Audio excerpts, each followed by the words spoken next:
The Heavenly Life by James Allen. The Unfailing Wisdom. A man should be superior to his possessions, his body, his circumstances and surroundings, his opinion of others and their attitude towards him. Until he is not strong and steadfast, he should also rise superior to his own desires and opinions. And until he is not wise. The man who identifies himself with his possessions will feel that all is lost when these are lost. He who regards himself as the outcome and the tool of circumstances will weakly fluctuate with every change in his outward condition, and great will be his unrest and pain who seeks to stand upon the approbation of others. To detach oneself from every outward thing and to rest securely upon the inward virtue, this is unfailing wisdom. Having this wisdom, a man will be the same whether in riches or poverty. The one cannot add to his strength, nor the other rob him of his serenity. Neither can riches defile him who has washed away all the inward defilement, nor the lack of them degrade him who has ceased to degrade the temple of his soul. To refuse to be enslaved by any outward thing or happening, regarding all such things and happenings as for your use, for your education, this is wisdom. To the wise, all occurrences are good, and having no eye for evil, they grow wiser every day. To utilize all things is to put all things under their feet. They see all their mistakes as soon as made and accept them as lessons of intrinsic value, knowing that are no mistakes in the divine order. They thus rapidly approach the divine perfection. They are moved by now and learn from all.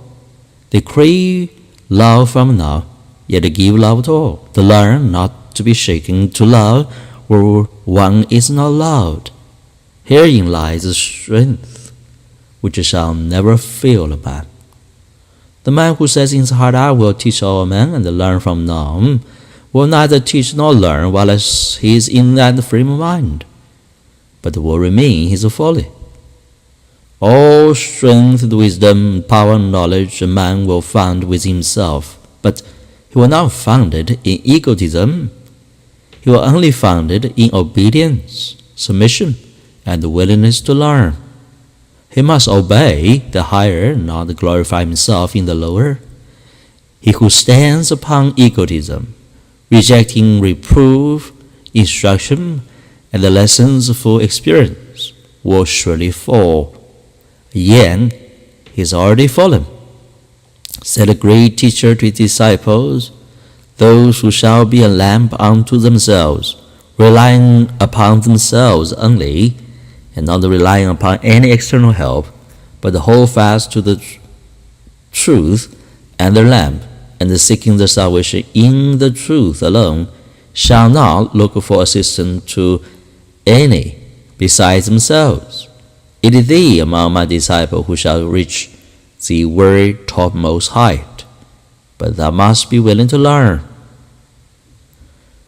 The wise man is always anxious to learn, and never anxious to teach, for he knows that the true teacher is in the heart of every man, and must ultimately be found there by all.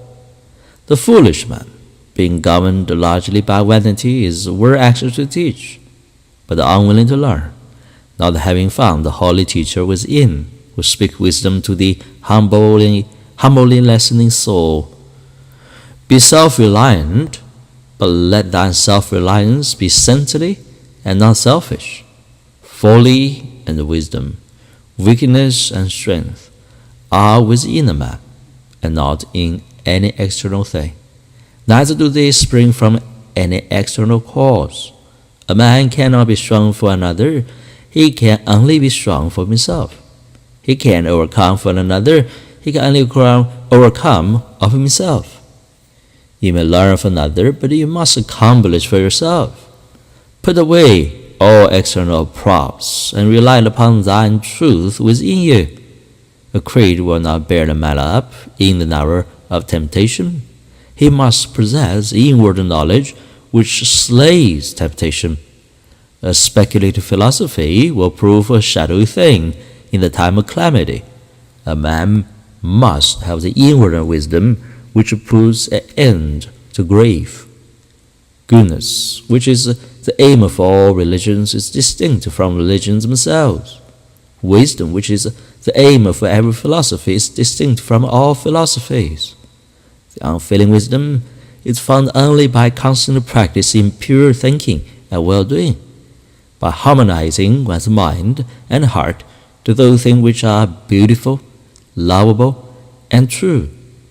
In whatever condition a man finds himself, he can always find the true. He can find it only by so utilizing his present condition as to become strong and wise. The effeminate hankering after rewards, the craven fear of punishment, let them be put away forever, and let the man joyfully bend himself to the faithful performance of all his duties, forgetting himself and his worthless pleasures, and living strong, pure, and self-contained. So shall he surely find the unfailing wisdom, the godlike patience, and the strength. The situation that is not its duty, its ideal, was never yet occupied by man. Here or nowhere is thine ideal. Work it out therefrom, and working, believe, live, be free. The ideal is in thyself. The impediment, too, is in thyself. Thine condition is but the stuff that the shape that the same ideal outfit. What matters whether such a stuff be of this sort or that, so the form that gave it be heroic or poetic, or that punish in the imprisonment of the angel and cries bitterly to the gods for a kingdom within, wherein to rule and create. Know this of a truth: the thing that is secret is already within thee. Here and now, call it thine only see. All that is beautiful and blessed is in thyself, not in thy neighbor's wealth. Thou art poor, thou art poor indeed, if thou art not stronger than thy poverty. Thou hast suffered calamities, well wilt thou cure calamity by adding anxiety to it? Canst thou mend the broken vase by weeping over it, or restore lost delight by thy lamentations? This is no evil, but it will vanish. There is no evil, but it will vanish if thou wilt wisely meet it. The godlike soul does not grieve over that which has been, is, or will be, but perpetually reigns the divine good, and gains wisdom by every occurrence. Fear is the shadow of selfishness, and cannot live where loving wisdom is. Doubt, anxiety, and worry are unsubstantial shades in the underworld of self, and they shall no more trouble him who climb the serene altitudes of his soul. Grief also will be forever dispelled by him who will comprehend the law of his being. Who so comprehends shall find the supreme law of life, and he shall find that is love, that is imperishable love. He shall become one with that love, and loving all, with a mind free from all hatred and folly. He shall receive the invincible protection which love affords. Claiming nothing, he shall suffer no loss. Seeking no pleasure, he shall find no grief. And employing all his powers as instruments of service, he shall evermore live in the highest state of blessedness and bliss. Know this, thou makest and unmakest thyself. Thou standest, fallest by by what thou art, Thou art a slave, if thou profitest be, and thou art a master, if thou willest make thyself one. Build upon thine animal desires and intellectual opinions, and thou buildest upon the sand, and build upon virtue and holiness, and no wind or tide shall shake thine strong abode. So shall the unfailing wisdom uphold thee in every emergency, and the everlasting arms gather thee to thine peace.